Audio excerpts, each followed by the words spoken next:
Le village des recruteurs de Lille, c'est la 4e édition. Si vous passez devant ce stand, Iléo, ça vous dit peut-être pas grand-chose. Eh bien, Malik Zahiri, chargé de recrutement pour Iléo, va nous expliquer tout ça. En fait, bonjour, Bonjour. c'est la gestion des réseaux d'eau potable pour différentes communes de la métropole lilloise. C'est ça, c'est l'exploitation du réseau d'eau potable en fait sur 66 des communes de la Melle. Alors, qu'est-ce que vous pouvez bien recruter comme type de poste pour gérer ces réseaux d'eau potable? Alors, principalement des agents de réseau qui vont justement intervenir directement sur les canalisations, qui vont terrasser, c'est-à-dire creuser pour pouvoir y accéder, en voirie, donc en ville. Et donc, ils doivent forcément prêter une grande attention aux différents réseaux qui passent à côté pour ne pas les abîmer. Ça, c'est vraiment notre cœur d'activité. Et après, on a aussi toutes les fonctions support qui accompagnent cette activité, aussi bien un service comptable, un service RH, un service informatique et tout un tas de fonctions aussi administratives qui sont dans l'organisation de l'activité, du planning, dans les autorisations d'intervention et dans l'accompagnement de l'activité globalement. Alors, le cœur de votre activité, vous l'avez dit, c'est les agents de réseau. J'imagine que ce sont des profils pénuriques. Oui, plutôt. En termes de formation, c'est pas le genre de formation qui se développe le plus. Pour autant, on essaye de participer à recréer en fait des classes dédiées à cette activité-là.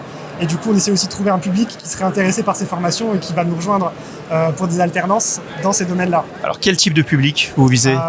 Tout type de public. En fait, à partir du moment où les gens sont intéressés par un travail en extérieur et qui n'ont pas peur en fait des intempéries, parce qu'on n'est pas soumis aux intempéries, et qui sont prêts à apprendre un métier en fait, à développer des compétences sur le long terme. Ce qu'on cherche, c'est des gens qui vont nous rejoindre sur le long terme.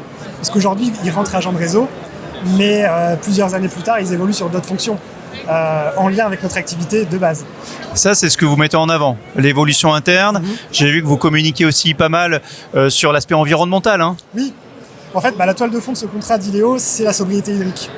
L'idée, c'est que sur les 10 ans qui sont prévus du contrat, on consomme 10% d'eau en moins, soit une année d'eau en moins de ce que la courbe aurait pu prévoir.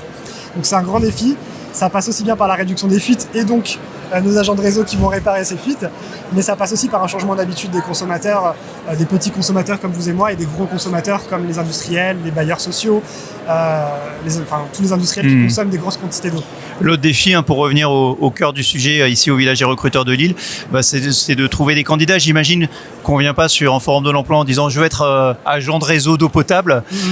Donc là, pour le coup, c'est vraiment en rencontrant les gens, en leur expliquant qu'ils découvrent peut-être ces métiers-là. Complètement. Pour beaucoup, c'est inconnu, c'est pas des métiers que le grand public fréquente ou côtoie en général. Pour autant, il n'y a pas énormément de prérequis. L'idée, c'est d'être volontaire. Nous, on fait un gros travail de présentation pour que les gens sachent dans quoi ils s'embarquent. Et avoir le permis, c'est l'une des seules conditions indispensables parce qu'il s'agit de se déplacer sur la Melle en permanence et en binôme. Donc on ne peut pas avoir de gens qui n'ont pas le permis, ne serait-ce que pour former des binômes efficaces. Sur le reste, on accompagne, on forme. Toute dernière chose, ce sont des métiers de technicien, technique.